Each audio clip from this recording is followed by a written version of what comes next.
Hello everyone, आज का हमारा टॉपिक है पोस्ट वैदिक एज। तो आज हम पोस्ट वैदिक एज के क्वेश्चंस डिस्कस करेंगे। And the first question is discuss the role of irons in the second urbanisation. Simple question है, 15 मार्क का।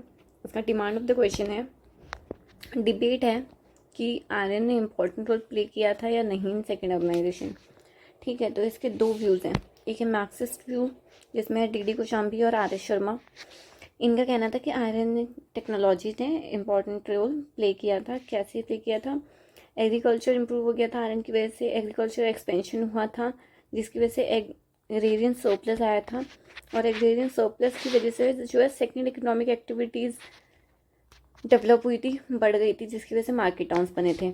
और दूसरा उन्होंने कहा था कि एग्रीकल्चर सरप्लस की वजह से जो लार्ज प्रोफेशनल आर्मीज थी उन पे फोकस किया गया था, और क्या हुआ था, आयरन की वजह से ही वेपन्स बन गए थे जो कि आर्मी के यूज़ आ रहे थे।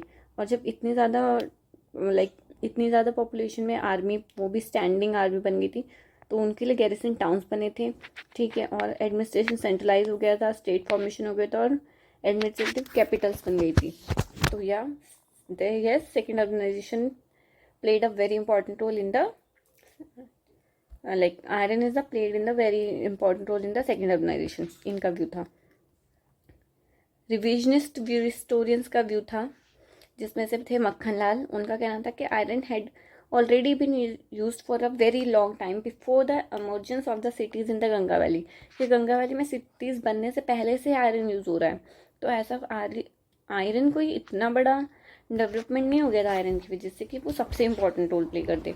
ठीक है, और फायर का भी काफ़ी मेजर इंपॉर्टेंट रोल था सेकेंड अर्बनाइजेशन में, ये मक्खन लाल ने कहा था। फिर एल्चिन्स ने कहा था कि ईस्टवर्ड माइग्रेशन ऑफ आयरन्स, के आयरन्स ने जब ईस्टवर्ड माइग्रेशन करना शुरू किया था, इसका भी एक इम्पॉर्टेंट रोल था, क्योंकि ईस्टवर्ड की जो साइड थी वो फर्टाइल लैंड्स थी, उन्हें वहाँ पे फर्टाइल लैंड्स मिली थी, जिसकी वजह से एग्रीकल्चर इम्प्रूव हुआ था। ठीक है, और टेक्नोलॉजिकल डिफ्यूजन, और कुछ टेक्नोलॉजी उनके पास थी, और कुछ जब वो ईस्टवर्ड माइग्रेट किए तो उनको और रास्ते में भी और ईस्ट में जो टेक्नोलॉजीज यूज हो रही थी उन्हें और सारी टेक्नोलॉजीज का पता चला। और नेक्स्ट व्यू था जो है डी चक्रवर्ती का व्यू था कि बाकी सब तो ठीक है, लेकिन सोशल, पॉलिटिकल, आइडियोलॉजिकल फैक्टर्स और इकोनॉमिकल फैक्टर्स भी थे इस सब के पीछे, जिनको हम ओवरलुक कर देते हैं। फिर निरंजन राय और आर गुरु खेलकर, इनका कहना था कि fine balance between multiple factors, की कोई भी एक इम्पॉर्टेंट फैक्टर नहीं था, सबके बीच में बहुत ही फाइन बैलेंस था, जिसकी वजह से सेकेंड अर्बनाइजेशन बना। इसी के पॉइंट ऑफ व्यू पे हम जो अपना कंक्लूजन भी देंगे कि iron definitely played an important role in the second urbanisation, but it wasn't the most important factor. The other factors next must be recognise as well. ठीक है, दिस इज द कंक्लूजन। एक second में tilt कर दूँ screen ज़रा।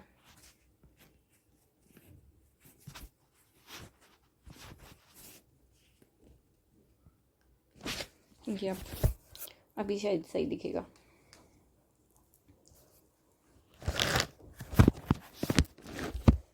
चलो फिर next question है, discuss the factors that played an important role in the process of urbanisation after the later Vedic period.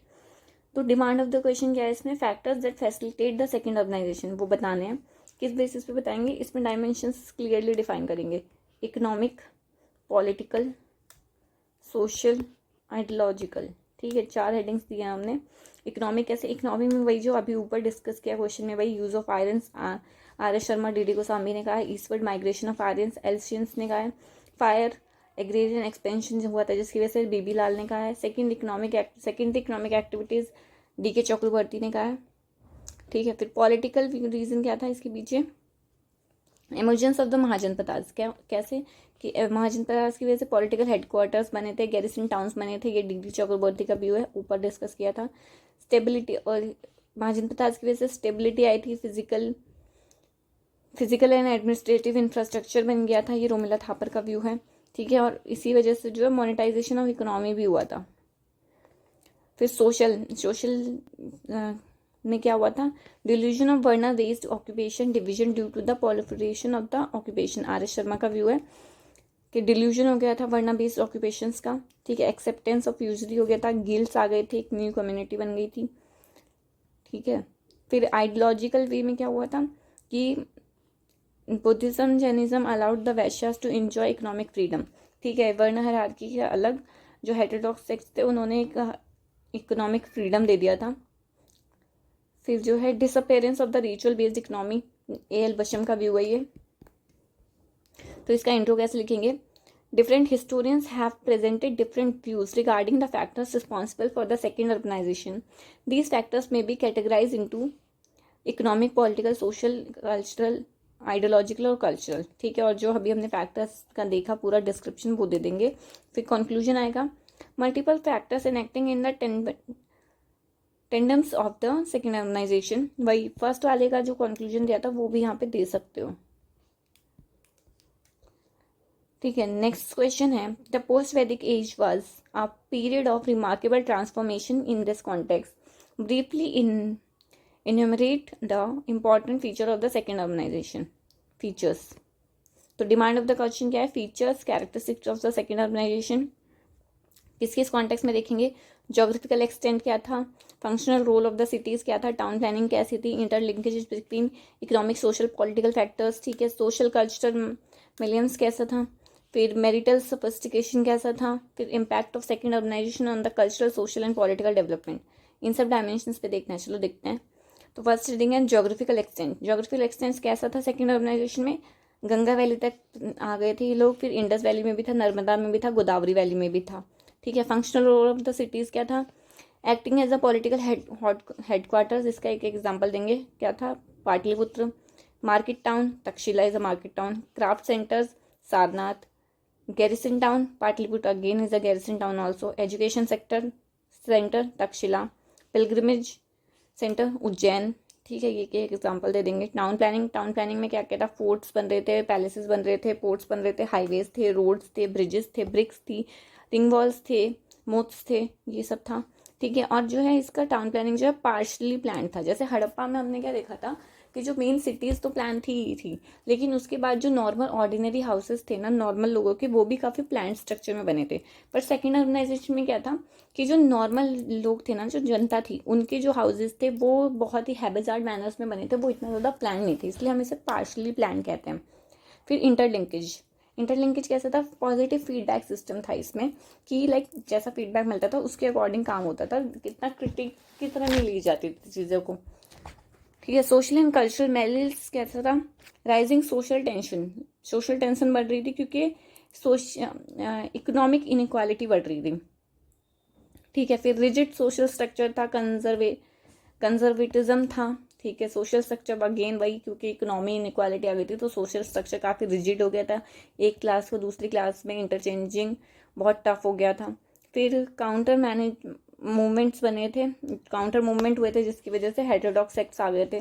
ठीक है, और सोशल कल्चरल मैरिज की वजह से क्या होता है? अट्रैक्ट किया था इन्होंने ट्रेड और ट्रैवलर्स को, जिसकी वजह से डिसर्टिफिकेशन हो गया था, क्रम्पोपॉलिटिज्म बढ़ गया था।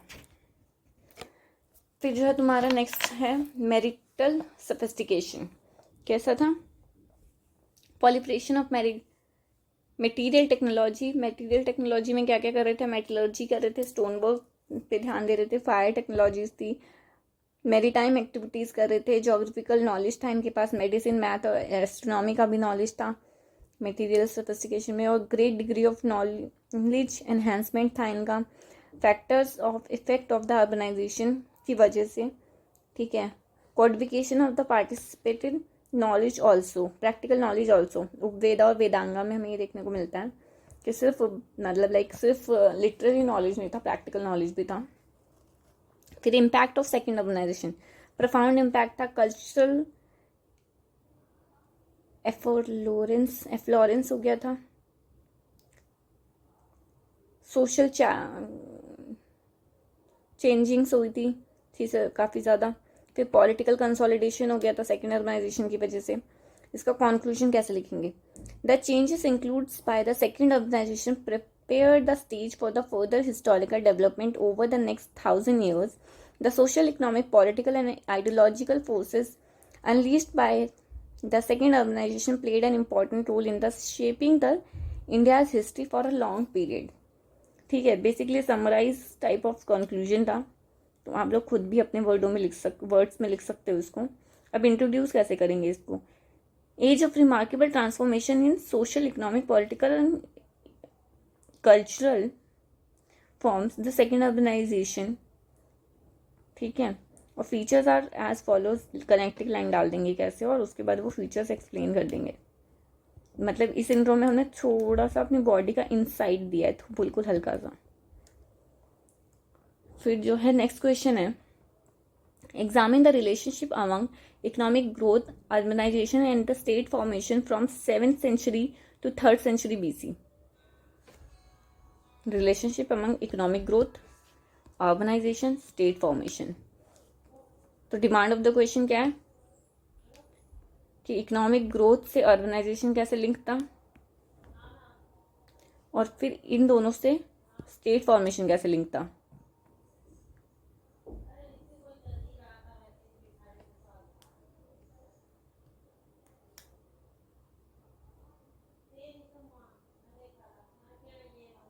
तो ये 2 पार्ट में आएगा।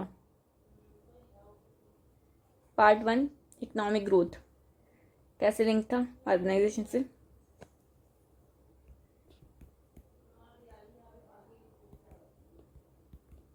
ठीक है, कैसे था?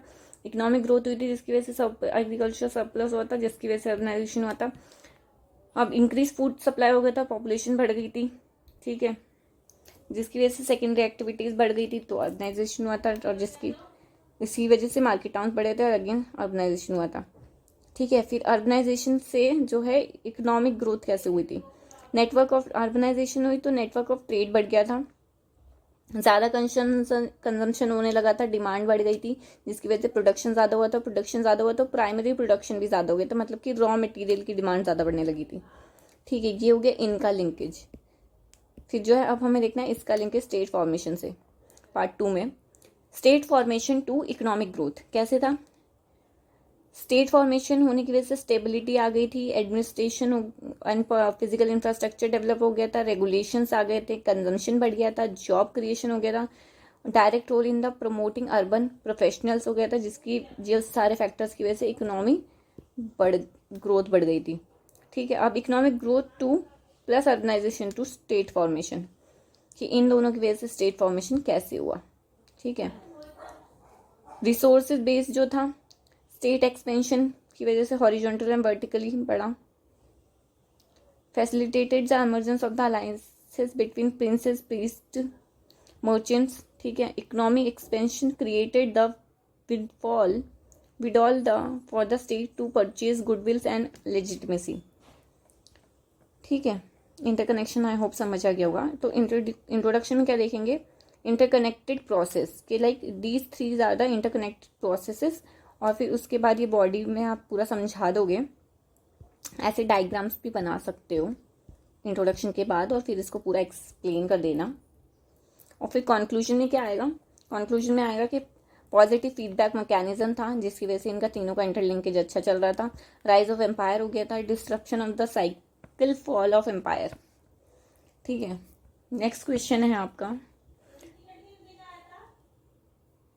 Examine the factors responsible for the process of state formation during the Mahajanpadas age.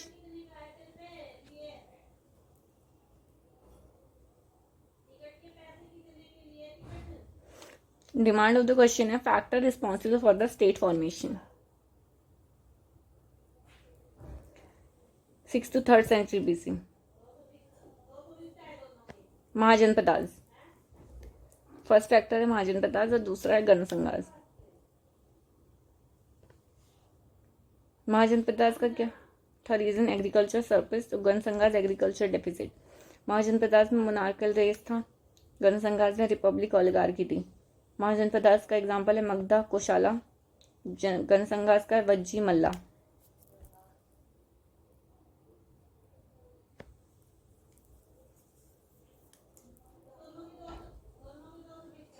Debate हो गई, डीडी कोशाम्बी और आर एस शर्मा। ये डिबेट बेस्ड है बेसिकली, इस पर डिबेट है। तो फर्स्ट हेडिंग है डीडी गोस्वामी और are S Sharma, Marxist historians की। एक इकोनॉमिक फैक्टर जो है ओनली रिस्पॉन्सिबल था इसके लिए। But and located in the different types of regions. ठीक, फिर जो सेकंड है, सेकंड व्यू था इसमें रोमिला थापर का, नॉट ओनली इकोनॉमिक फैक्टर बल्कि resolution of the social tension. फिर इंट्रोडक्शन कैसे देंगे, remarkable transformation, political dimension, two types of politics, different historians, different interpretations थी इसमें। मार्क्सिस्ट पॉइंट ऑफ व्यू क्या था, महाजन पदार्थ जो थे उसमें एग्रीकल्चर सरप्लस था, प्लस रीजन्स में बन रहे थे, एग्रीकल्चर मेन स्ट्रीम था इसमें, kings were able to centralise resources by establishing a monopoly of forces. ठीक है, गण संघास जो थे वो एग्रीकल्चर डेफिसिट रीजन में बन रहे थे, जिसकी जहाँ पे ट्रेड इंपॉर्टेंट था, process of economic centralisation incomplete था लेकिन। ठीक है, journey from pre state policy to monarchical polity with intermediate states of oligarchy, that is Janasanghas. ठीक है, और रोमिला थापर का व्यू था, due to the growth of economic surplus, competition of economy increase and competition of the powerful social and political dimension. ठीक है, तो इसमें क्या था ना, दो क्लासेस में डिवीजन हो गया था, ट्रेडिशनल एलिट्स जो थे ब्राह्मण और क्षत्रियज, और न्यू एलिट्स जो थे वैश्याज। तो महाजन पदार्थ में क्या था, ब्राह्मण्स और क्षत्रियज का अलायंस था, जिसमें से ब्राह्मण जो है क्षत्रिय को लेजिटिमेसी दे रहे थे और क्षत्रियज ब्राह्मण्स को पेट्रोनेज, वरना धर्म, पॉलिटिकल इन्फ्लुएंस वगैरह हो रहा था। जनसंघास जो थे वहाँ पे क्षत्रिय वैश्य अलायंस था, उपनिषदिक में देखने को मिलता है ये तुम्हें, और हेटेरोडॉक्स वगैरह सेक्स में देखने को मिलता है।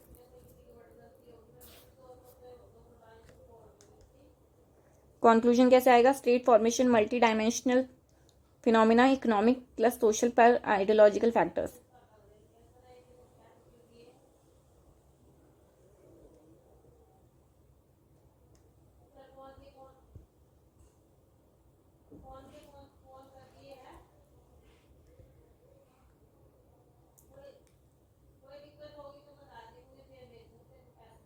नेक्स्ट क्वेश्चन है, give an account of Gana Sanghas, non monarchical state system, why did the decline. Demand क्या है क्वेश्चन का, features and nature of the Gana Sanghas बताना है और फैक्टर्स ऑफ डिक्लाइन बताना है। इंट्रोड्यूस कैसे करेंगे, second urbanisation, 3rd to 6th to 3rd century BC, different types of polities थी, गण संघास थे, republic of the Buddha ages. ठीक है, characteristics are as follows. Geographical extents में जाएंगे तो फुटहिल्स ऑफ द हिमालयाज,